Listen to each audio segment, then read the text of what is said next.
Welcome to the 2022-2023 Coweta County 4-H Volunteer Leader Training video. We will cover a lot of important responsibilities you need to be aware of as a leader of a 4-H club. For financials, we will cover fundraising, the county funds policy, process for purchasing club supplies, and collecting and turning in money for your club. The county funds policy is put out by UGA Legal and is something we must strictly live by to make sure money is properly handled and we stay out of any legal hot water. I'll cover what you need to know as a 4-H volunteer leader who handles money. Receipts are very important so we can document any funds that come into the program. If a 4-H'er or parent is giving you money for club dues, t-shirts, contest registration, or anything dealing with 4-H, you must give them a receipt back. I saw a sign at a fast food restaurant one time, if you do not get a receipt, your next meal is free. While we don't have anything to give free, if we don't give a receipt, we can get in big trouble when we get a financial audit. The receipt books you have write in triplicate. You give them the white copy, tear out the yellow copy to turn in with the money at the 4-H office, and leave the pink copy in the book.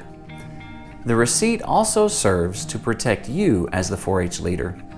If any questions come up about payments, you will have the documentation to tell if they did or did not pay.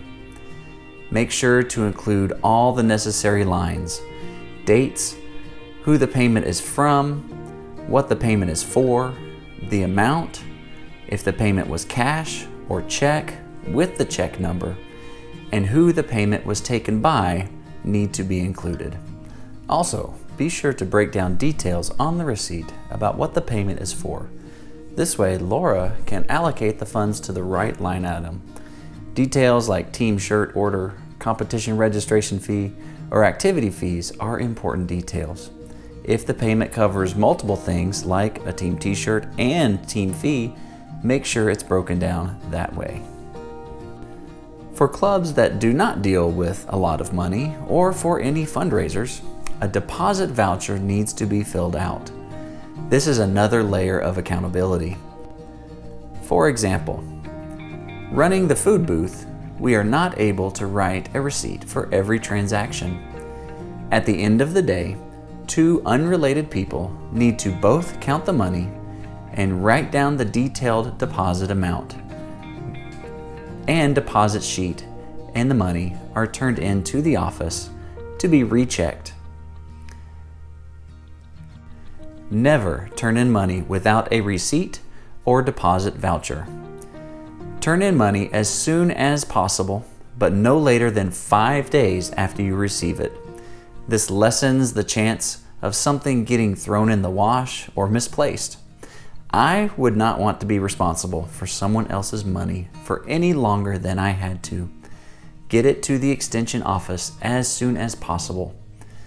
When you bring the money to the office, you will receive another receipt saying that we received the money from you. If you drop the payments in the drop box after hours, I will have that receipt once we process the money. If you would like to have it for your records, just let me know and I can get it to you. For fundraisers where the person giving money receives something in return, like food or a plant sale, we are required to pay sales tax. So be sure to include 7% when setting the prices. Donations are tax deductible under 501c3. So if a donor needs a letter outlining their contribution, get with me and we will get that letter sent out. The letter generally does not include a dollar amount, just that an item or monetary donation was received. We are also not tax exempt when it comes to purchasing supplies. Generally, purchase club supplies through the 4-H office. We can either make a check or use the extension credit card for bigger purchases. If you do need to purchase some supplies with your personal money, be sure to fill out the check request form, which is found on our website, ugaextension.org/Coweta, under the 4-H volunteer tab. This is only done for club equipment. not personal equipment that's being used for the club. Another reason to request a check is to start a cash drawer for a fundraising event like a food booth, or to pay an invoice you received for club supplies like a team t-shirt. Designate someone who will be responsible for managing the check request. For larger clubs, that may be a treasurer, or for smaller clubs, it may be you as the leader. Regardless of who oversees the check request, make sure they are responsible and can get them submitted in a timely manner. It's difficult to write a refund check 6 months after the fact. The check request form is a fillable PDF, so make sure to include all the required fields: date, who it's requested by, the required date, amount, payable to, and other details. Be sure to check which organization the funds need to be pulled from and if those funds will be reimbursed. For example, if you personally paid for a match fee at a competition, but the 4-Hers have already paid money to the club for that match, that would be reimbursable. Typically, we will put checks in your office or in the club box at the office, or we can make other arrangements if you need. An in-house transfer is used to move money or goods from one club to another. For example, the drill team runs the food booth at the rodeo. If there was corn dog mix left over from the fair food booth, we would do an in-house transfer to make sure all money and expenses were accounted for. In essence, the drill team would buy the corn dog mix from the general 4-H fund.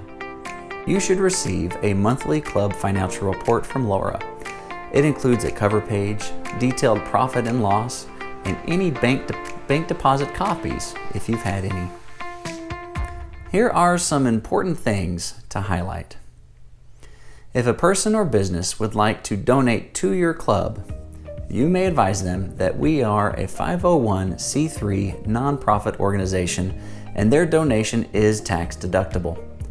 Of course, you will give them a receipt for the amount that they donated, and I can also send them out a thank you letter outlining how their donation is tax deductible. As a purchaser of goods, we are not tax exempt. We pay sales tax. If you need to purchase club or team supplies, never use money from an existing deposit to purchase those supplies. Follow the check request process as we've talked about earlier. For example, if you're helping at the Master Gardener plant sale and need to purchase something for it, you cannot take cash from the till for your purchase. It will have to either be a new check request or use your own money and get reimbursed. If you have a large amount of money to bring to the office for a deposit, please call first so that we can ensure that you get our undivided attention. You must have a clean receipt. Please do not include other personal purchases on the same receipt. If you're getting personal items at the same time as your 4-H purchase, your 4-H purchase will have to be on a separate payment. If you practice somewhere other than the 4-H office or the fairgrounds, or if you have a non-4-H contest, or maybe a field trip for your club, we will need to purchase supplemental insurance through American Income Life. So events like drill team competitions, non-4-H dog shows, shotgun practices, or judging team having an off-center practice will all need to email Roberta at least 1 week prior to the event. You will need to include the what, when, where, and how many people plan to attend. At the event, make sure that everyone signs in that is with Coweta County. This includes 4-Hers, parents, and any other spectators. As soon as you can after the event, contact Roberta with the actual number of participants. That way we're not paying insurance for anyone who did not show up. Each program year, we need to get students in 4-H enrollment so we can register for events. It's also part of our reporting, and we want to count everyone. Safety is very important, and the paperwork helps us be prepared. This year, there are several forms that each 4-Her will need to complete. The enrollment form enrolls a new student in 4-H or updates returning 4-Hers information. Enrollment forms must be completed every year. The Code of Conduct is now an online verification instead of a hard paper copy. Once 4-Hers have completed an enrollment form, the link for the verification will be sent to the primary parent email address. This form not only serves as an outline behavior guidelines, but also serves as a photo release for in-person activities. The medical information and release form will serve as a general health form and may authorize some over-the-counter medicines for minor aches and pains. If medication is required to be administered at a 4-H event, the 4-Her will also need to fill out a medicine form to bring with the medicine to the event. All booklets and publications need to have the 4-H emblem on it, so please speak with me before publishing if you have any questions. The 4-H clover must be the correct size and color and meet other emblem use guidelines. Do not distort the image. You can make it bigger or smaller as long as the proportions are still there. Please copy either Roberta or me on any team emails. Any social media accounts need to have an extension staff as administrators as well. This allows us to be part of the team communication and be able to better respond to parents or other stakeholders if the need arises. So we're into our new 4-H program year, and your new risk management training link has been sent out. Thank you to all of you who have completed the video and the quiz. If you have not completed it, please make time to do it very soon. You're not able to work with youth until this has been completed for the year. We have to stay very active in ensuring that our 4-Hers had positive experiences with great leaders. This training is a reminder of our role in the lives of the youth in our organization. In addition, new guidelines require that volunteers stay active every 120 days. Along with risk management training, it's important that our staff and 4-H volunteers understand the UGA programs and activities serving minors policy. We are mandated reporters, so if you hear or see anything, talk to me about it, and I will see that it is sent to the proper authorities.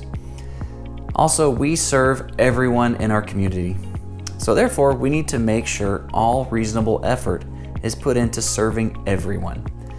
Let me know if there's any situations, and I can let the proper leaders know of any accommodations that need to be made at competitions or other 4-H trips. It's also important for you to understand the procedures for reporting injuries or other incidences. The most important thing to know is that if a 4-Her or volunteer is injured and receives professional medical attention, or if law enforcement is contacted for an incident, a serious incident report needs to be filled out by extension staff as soon as possible. So please keep us informed in the event something like this does happen. To book either the Don Morris meeting room or the kitchen at the extension office, simply call the extension office and speak with Ashley. If it's open, she'll put you on the schedule. It's that simple. Booking the fairgrounds is more complicated than booking the office. First, discuss potential dates with me or Roberta. We'll then check with Karen Beatonbow for any conflicts. Once dates are settled, we have 4 pages of paperwork to fill out and submit. And Karen then has 4 separate booking systems for the county to make the reservation. So any last-minute additions or changes are difficult and should be avoided if at all possible. I think it's important that we understand what 4-H means to the students we meet and mentor. I like this chart made by National 4-H, as it shows how your role as a volunteer plays a large part in the life of the 4-Hers we serve. We want to promote belonging, mastery, independence, and generosity in all of our actions. Remember that 4-Hers are always looking to us and take our lead. I think this chart is just a good reminder of what makes our organization great and how we can keep making the best better. Communication is a key to our successful 4-H programs. Here's who to contact at the office for what. I'm your first point of contact for general 4-H questions and for volunteer paperwork and screening. Contact Roberta for insurance for off-center events or practices. Ashley Yeager is your contact to book the extension office. Either Roberta or I will book the fairgrounds for you. Laura Morris deals in all things financial for your club. Feel free to contact us whenever you need. Planning is key for successful events. District and state events will be posted with plenty of time for planning. These dates go on our office calendar. Each event will have a registration deadline. Local club activity requests should be submitted as soon as possible so they can be added to the calendar. For district and state events, a list of participants will need to be submitted prior to the registration deadline. Most district and state events are automatically covered by insurance. If you're planning a county activity that's off campus, so away from the extension office or the fairgrounds, you'll need to request insurance from Roberta. Traveling to an event will also require a vehicle request if you plan to use office transportation with the minibus or the minivan. Event checks and forms for travel will be placed in your club and team mailbox prior to district and state events. Traveling to any event away from the extension office or fairgrounds requires taking a copy of each 4-H'er's medical information form. 4-H'ers must adhere to the code of conduct they signed at the beginning of each year. Volunteers must adhere to the volunteer agreement and the 4-H guidelines. Each volunteer-led club must charter every year. To charter a club, you submit an action plan, a calendar of planned activities, and a budget. A financial report will be provided by the Extension Office. The action plan should include the club's name, location, the leadership, both adult and students, the purpose and objectives. You may also include any information that you feel is relevant to the chartering of the club, like any special rules or requirements. A club and team calendar should include regular meeting, practice dates, and other important dates as well. A budget should be a basic list of money that will come into the club and the money that will be spent for the year. Activity fees collected and event expenses are examples of items that you should include in your budget. The budget serves as an approval to spend money in the 4-H account for the year. If your club was previously chartered, you'll receive a packet at your first volunteer meeting with your 2021-22 charter information so you can update it. Our goal is to have the charter process started before the club begins meeting. The Charter Action Plan is only a template for what is recommended. If you have another way to organize the information, or if you already have something in place, please use that. Like the action plan template, the budget template is just a suggestion. If you have another way that shows your expected income and expenses are, use that. It doesn't have to be exact, just showing that some thought has been put into creating a budget. So why is it important to charter? Well, first, it recognizes your club as part of 4-H and authorizes the club to use the 4-H name and emblem. The 4-H emblem is one of just a small number of emblems that are protected by the United States Code.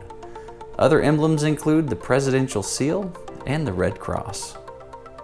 In conclusion, I want to say thank you for your time, your expertise, and your commitment to the Coweta County 4-H program. We have wonderful, successful programs and clubs, and that is because of you. Thank you for your time. Please complete the registration that was included with the link to this training to show that you've completed it. Roberta and I will be meeting with all the club leaders soon to go over further details, including chartering and financials for each club, and any other safety measures that we need to have in place. It's going to be a great 4-H year. Thank you.